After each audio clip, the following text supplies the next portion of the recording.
welcome back to the channel and welcome back to the vlog. Today we're doing another car review and it's over the 2019 Mustang Bullitt. Before we go ahead with it, I just want to give a huge shout out to Tom Kelly here in Decatur, Indiana. They're the ones who have this Mustang Bullitt and they're the ones who are kindly letting me borrow it and do a video with it.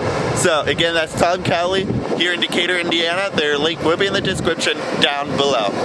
Okay, so starting off with the exterior, one of the things that, I mean, it is a Mustang. It looks like the normal Mustang, but it's not exactly.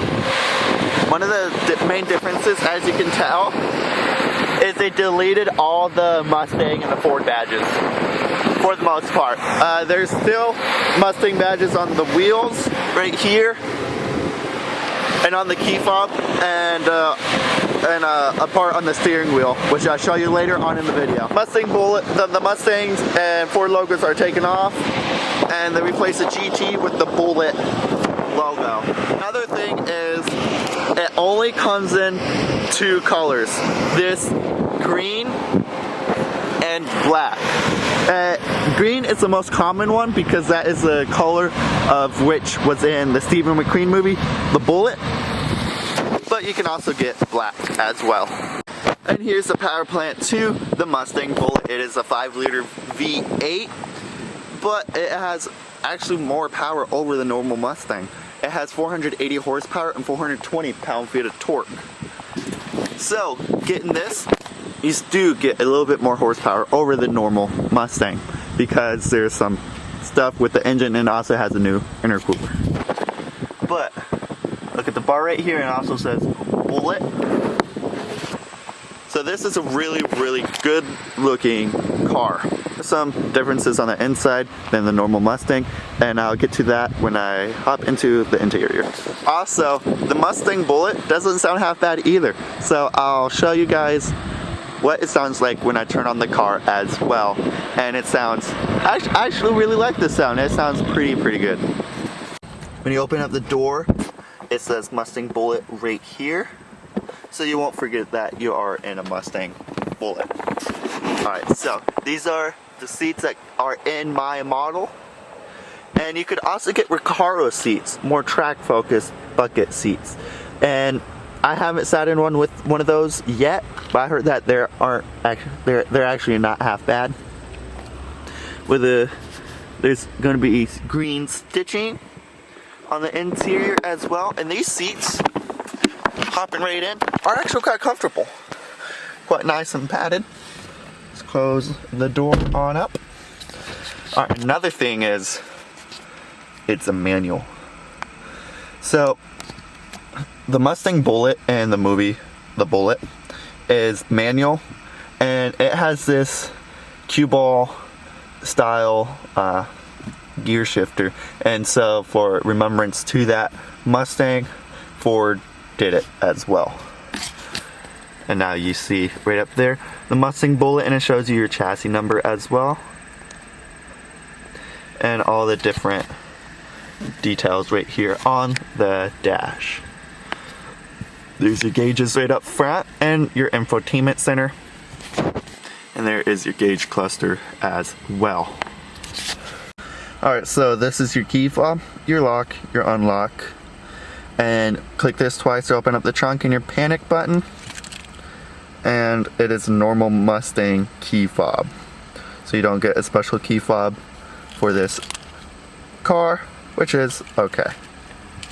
But another thing is, right here on the steering wheel is another Mustang logo. But other than that, they pretty much deleted all the Mustang logos. Like right here on the steering wheel is a Mustang Bullitt. So they put the Bullitt logo right there on the steering wheel. Alright, let's turn on the infotainment center. Let's turn on the electronics.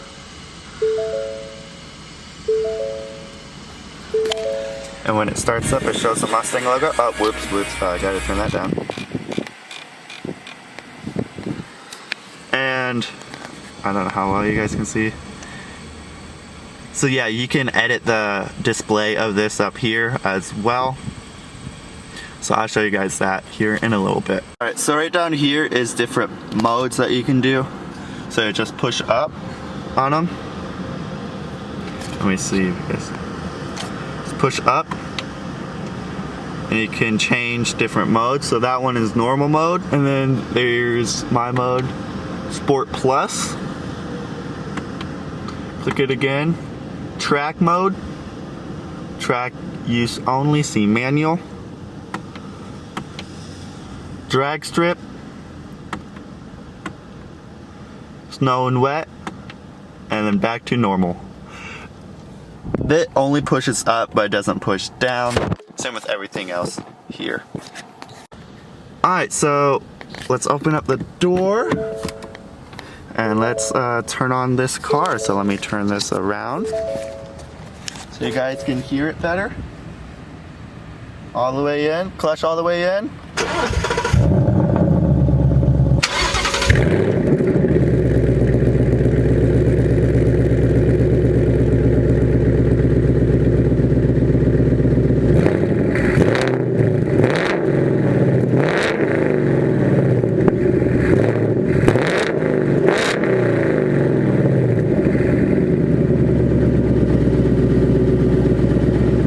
Is the gauge cluster. So that sounds pretty good. Okay, so it's really hard for you guys to see this actually. There we go. Alright, so if you click this button, the up and down arrows, you can actually change from G's to all different temperatures to all gauges as well. So that's pretty cool. This is a very customizable gauge cluster. Now, if you guys click this horse button, let me try to focus in there. Click it, and then you can click up and down for different stuff as well. And you can change it to different stuff. So right now I just change it to track, head back to normal. So yeah, click it again to head back to the normal the gauge cluster. I don't know why I keep on saying infotainment center. I mean gauge cluster. So another thing that you guys can do is click navigation, and you can click up and down to my home, previous destinations. Oops, let me see that. Favorites and nearby something. So what I'm gonna do is click this settings button right here.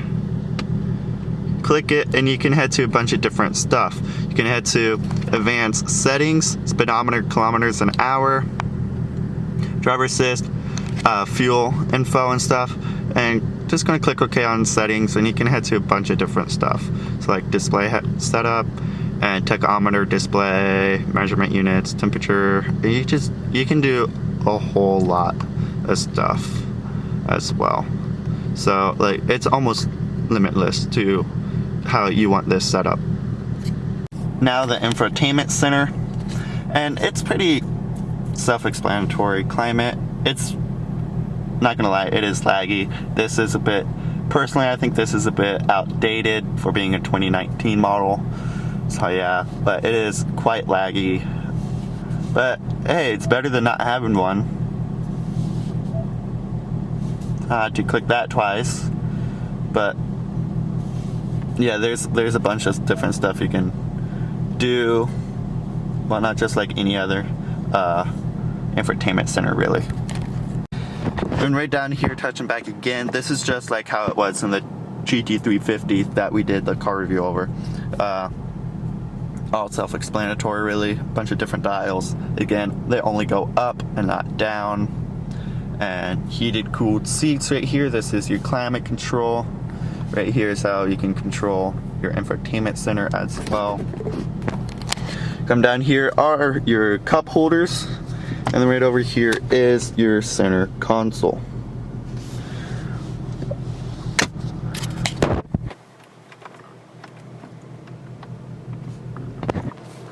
Alright, so this does have rear seats, but obviously they're non-existent. Alright, so the trunk is actually quite spacious.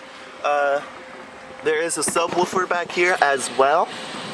And you can lift this up using this strap right down here, lift it up, and there is some where you normally would keep your spare tire at. But yeah, it's not bad. You can also fold down the rear seats for a little bit more space, so being an American muscle car, this isn't half bad. So yeah, this is a really good looking car, really nice. If I'm correct, they only made it for 2019. I mean, they could also make it for 2020 as well. But that is it for this car review. If you guys liked it, don't forget to smash that like button and subscribe as well. And also don't forget to go and check out Tom Kelly here in Decatur, Indiana. If you are interested in this car, this is about $46,500. So if you guys are interested, go ahead and check them out as well. But as always, adios. Yeah.